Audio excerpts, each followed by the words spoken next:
up. I think it's the way life changes. Halo teman-teman, perkenalkan nama saya Muh Bahtiar Lupi, NIM E 2018-2067. Di sini saya akan membuat video dari jawaban ujian tengah semester dari mata kuliah Sosiologi Ekonomi. Jangan lupa disimak baik-baik ya. Di sini saya akan menjawab pertanyaan tentang ujian tengah semester dengan mata kuliah Sosiologi Ekonomi. Untuk yang pertama adalah soal yang pertama ialah apa yang dimaksud dengan sosiologi ekonomi.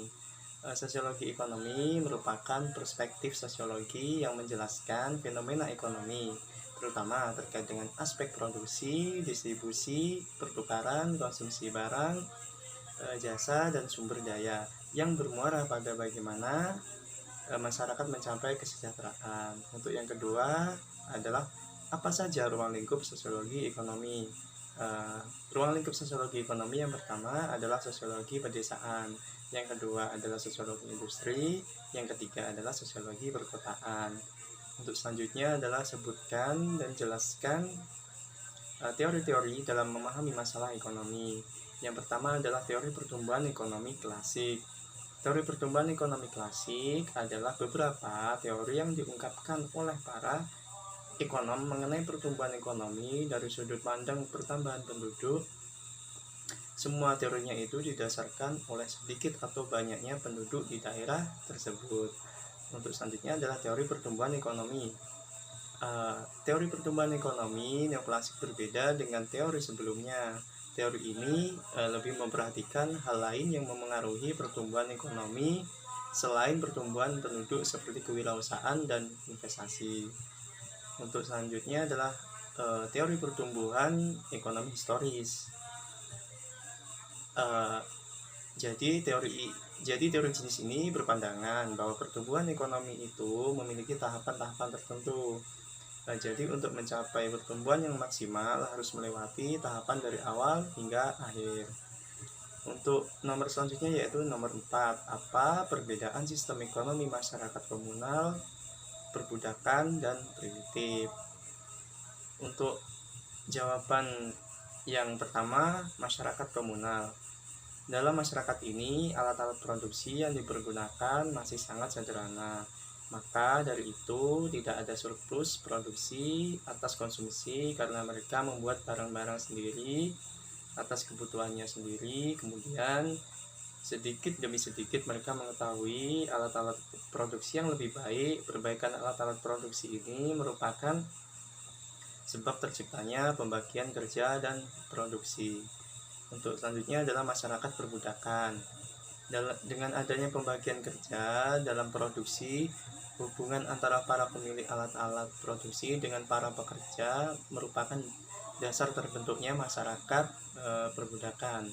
Dengan cara seperti ini, maka para pemilik alat-alat produksi akan memperoleh keuntungan yang besar karena budak-budak hanya sekedar memberikan nafkah agar tidak mati. Seiring berjalannya waktu, para budak-budak semakin sadar akan kedudukannya karena murahnya harga tenaga budak pada masa itu. Maka dari itu, perselisihan semakin tampak antara kedua kelompok masyarakat tersebut. Untuk selanjutnya adalah sistem ekonomi primitif, juga disebut dengan ekonomi tradisional, merupakan sistem ekonomi yang diterapkan oleh masyarakat tradisional secara turun-temurun dengan hanya mengandalkan alam tenaga kerja. Masyarakat tradisional dapat pula disebut dengan masyarakat berkebudayaan pra-industri atau masyarakat primitif. Untuk nomor selanjutnya adalah nomor 5. Jelaskan sejarah sistem ekonomi masyarakat komunal, perbudakan, dan primitif. Menurut Kamar, sejarah perkembangan mode produksi memiliki 5 macam perkembangan produksi. Yang pertama, komunis primitif. Yang kedua, perbudakan. Yang ketiga, feodal. Yang keempat, kapitalis. Dan yang kelima, komunis. Perlu diketahui bahwasanya selain dari komunis, primitif, dan komunis, Ketiga mode tersebut yakni memiliki ciri khas, yaitu memproduksi benda material berbasis kelas. Kelas yang dimaksud oleh Karl Marx yakni ada kelas yang memiliki sarana produksi. Dalam ada kelas yang memiliki sarana produksi dan juga ada juga yang tidak memiliki sarana produksi. Dalam sistem produksi yang berbasis kelas, barang-barang yang diproduksi cukup pasti. Artinya kelas yang tidak memiliki sarana produksi bekerja keras untuk kepentingan pihak yang memiliki sarana produksi. Dalam teori Marx ini adalah ciri khas dari masyarakat non-komunis dalam setiap masa dan sejarah. Untuk nomor selanjutnya adalah apa yang dimaksud dengan sistem ekonomi masyarakat feodal.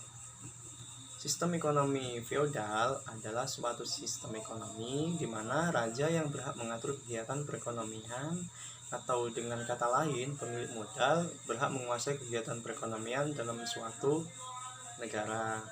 Untuk nomor berikutnya adalah nomor 7.